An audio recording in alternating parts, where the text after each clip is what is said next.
नमस्कार सभी धर्मी लोगों का आपके अपने चैनल पर एक बार फिर स्वागत है। आज भी हम पवित्र रामचरितमानस के बालकांड पर चल रहे हैं। जे ही सृष्टि पाई त्रिविध बनाई संग सहाय न दूजा, सो करी उधारी चित्त हमारी जानिए भक्ति न पूजा।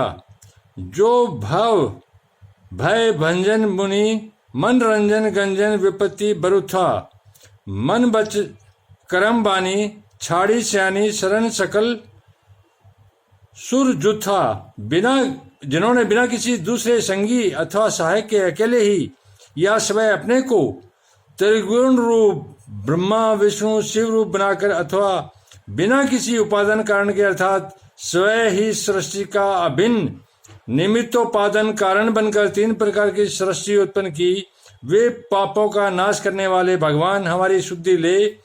हम न भक्ति जानते हैं न पूजा। जो संसार के जन्म मृत्यु के भय का नाश करने वाले, मुनियों के मन को आनंद देने वाले और विपत्ति के समूह को नष्ट करने वाले हैं। हम सब देवताओं के समूह मन वचन और कर्म से चतुराई करने की बांध छोड़कर उन भगवान की शरण में आए हैं। सरस्वती वेद शेष जी संपूर्ण ऋषि कोई भी जिनको नहीं जानते, जिन्हें दिन प्रिय हैं, ऐसा वेद पुकार कर कहते हैं, वे ही श्री भगवान हम पर दया करें। हे संसार रूपी समुद्र के मंथन के लिए मंद्राचल रूप सब प्रकार के सुंदर गुणों के धाम सुखों की राशि नाथ, आपके चरण कमलों में मुनि सिद्ध और सारे देवता भय से अत्यंत व्याकुल होकर नमस्कार करते हैं। देवता और पृथ्वी को भयभीत जानकर उनके स्नेहयुक्त वचन सुनकर शोक और संदेह को हरने वाली गंभीर आकाशवाणी हुई। हे मुनि सिद्ध और देवताओं के स्वामियों, डरो मत। तुम्हारे लिए मैं मनुष्य का रूप धारण करूंगा और उद्धार पवित्र सूर्य वंश में अंशों सहित मनुष्य का अवतार लूंगा। कश्यप और अदिति ने बड़ा भारी तप किया है, मैं पहले ही उनको वर दे चुका हूँ। वे ही दशरथ और कौशल्या के रूप में मनुष्यों के राजा होकर श्री अयोध्यापुरी में प्रकट हुए हैं। उन्हीं के घर जाकर मैं रघुकुल में श्रेष्ठ 4 भाइयों के रूप में अवतार लूंगा। नारद के सब वचन में सत्य करूंगा और अपनी पराशक्ति के सहित अवतार लूंगा।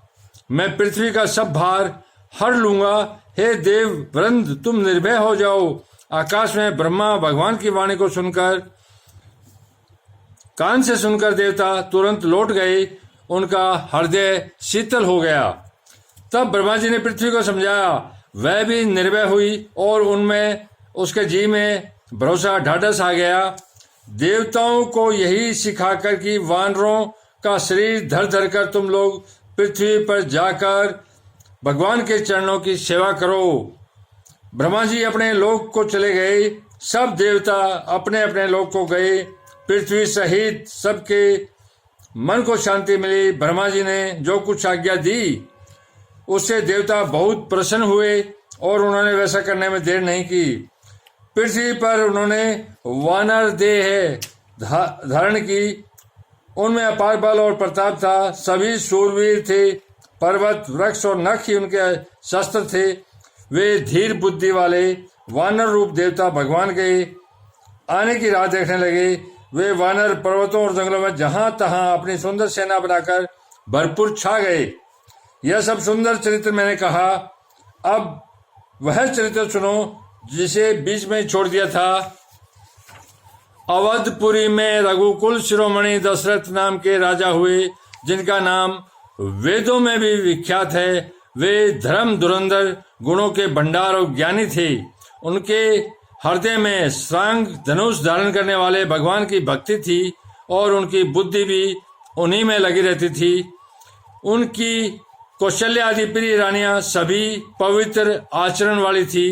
वे बड़ी विनीत और पति के अनुकूल चलने वाली थी और श्री हरि के चरण कमलों में उनका दृढ़ प्रेम था। एक बार राजा के मन में बड़ी ग्लानि हुई कि मेरे पुत्र नहीं है। राजा तुरंत ही गुरु के घर गए और चरणों में प्रणाम कर बहुत विनय की। राजा ने अपना सारा दुख सुख गुरु को सुनाया। गुरु वशिष्ठ ने उन्हें बहुत प्रकार से समझाया और कहा, धीरे धरो, तुम्हारे 4 पुत्र होंगे जो तीनों लोकों में प्रसिद्ध और भक्तों के भय को हरने वाले होंगे। वशिष्ठ ने श्रृंगी ऋषि को बुलवाया और उनसे शुभ पुत्र का मेसी यज्ञ करवाया। मुनि के भक्ति सहित आहुतियां देने पर अग्निदेव हाथ में चरु हविष्यान खीर लिए प्रकट हुए और दशरथ से बोले, वशिष्ठ ने हृदय में जो कुछ विचारा था, तुम्हारा वह सब काम सिद्ध हो गया। हे राजन, अब तुम जाकर इस हविष्यान पायस को अर्थात खीर को जिसको उचित हो वैसा भाग बनाकर बांट दो। तुरंत तदंतर अग्निदेव सारी सभा को समझाकर अंतर्धान हो गए।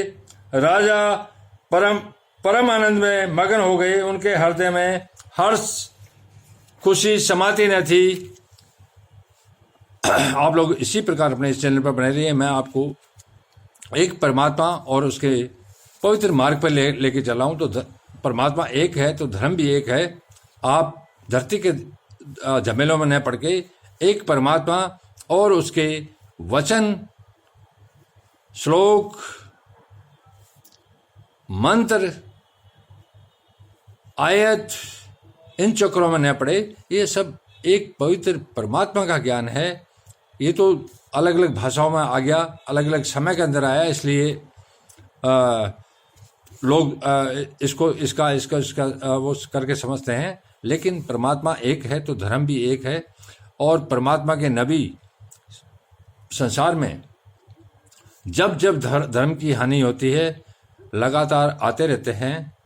उसका कोई अंत नहीं है। कोई कहे इसके बाद कोई अवतार नहीं होगा, ऐसा नहीं है। अवतरित सृष्टि के प्रारंभ से अंत तक होते रहेंगे, क्योंकि धरती का भार बढ़ जाता है पापाचार से। जब जब धरती का भार बढ़ता है, परमात्मा अपने अलग अलग रूपों में अलग अलग जगह पर अवतरित होते रहे हैं और होते रहेंगे। धन्यवाद। शिवरात्रि। कल फिर मिलेंगे।